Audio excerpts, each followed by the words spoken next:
नमस्कार मित्रमैत्रिणींनो, आज आपण ऐकूया दत्तजन्माची रंजक कथा.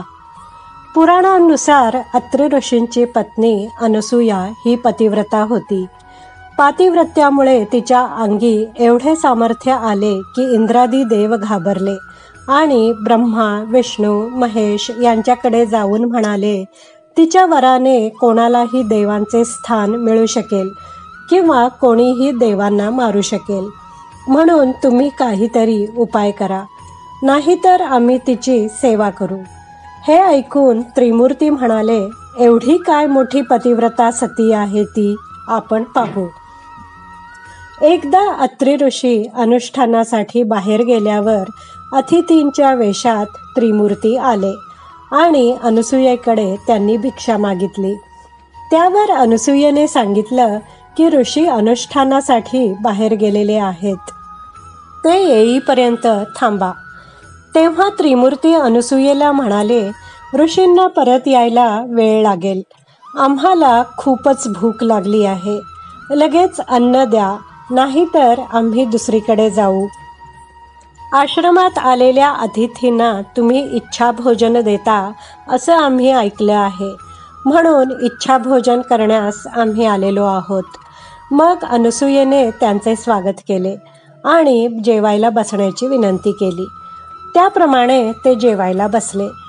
ती जेवण वाढायला आल्यावर ते म्हणाले, तुझं सुंदर रूप पाहून आमच्या मनात अशी इच्छा झाली आहे की तू विवस्त्र होऊन आम्हाला वाढावेस.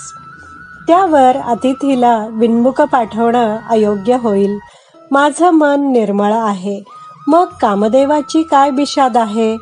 माझ्या पतीचे तपफळ मला तारील. असा विचार करून ती अतिथींना म्हणाली, मी तुम्हाला विवस्त्र होऊन वाढीन, तुम्ही आनंदाने भोजन करा. मग स्वयंपाकघरात जाऊन तिने पतीचे चिंतन करून विचार केला की अतिथी माझी मुलं आहेत आणि विवस्त्र होऊन वाढायला आली. पाहते तो अतिथींच्या जागी रडणारी 3 लहान बाळे. त्यांना कडेवर घेऊन तिने स्तनपान करविले आणि बाळांचं रडणं थांबवलं. इतक्यात अत्रि ऋषी आले.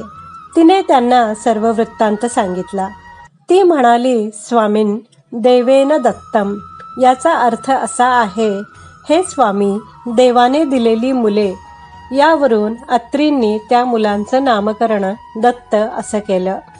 बाळे पाळण्यात राहिली आणि ब्रह्मा, विष्णू आणि महेश त्यांच्यासमोर उभे राहिले आणि प्रसन्न होऊन वर मागा असं म्हणाले. अत्रि आणि अनसूयेने बालकं आमच्याच घरी राहावीत असा वर मागितला. पुढे ब्रह्मदेवापासून चंद्र, विष्णूपासून दत्त आणि शंकरापासून दुर्वास झाले. तिघांपैकी चंद्र आणि दुर्वास तप करण्यास जाण्यासाठी अनुमती घेऊन अनुक्रमे चंद्रलोकी आणि तीर्थक्षेत्री गेले.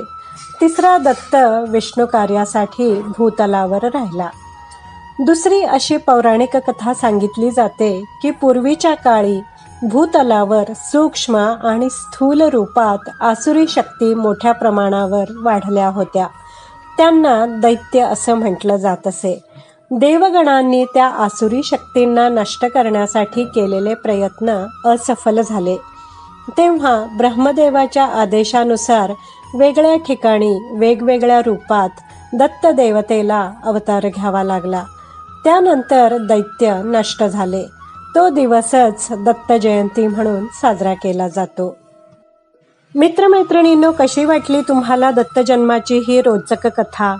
कथा आवडली असल्यास व्हिडिओला लाईक करा, शेअर करा, कमेंट करा, माझ्या चॅनलला सबस्क्राईब करा. व्हिडिओ पाहिल्याबद्दल धन्यवाद.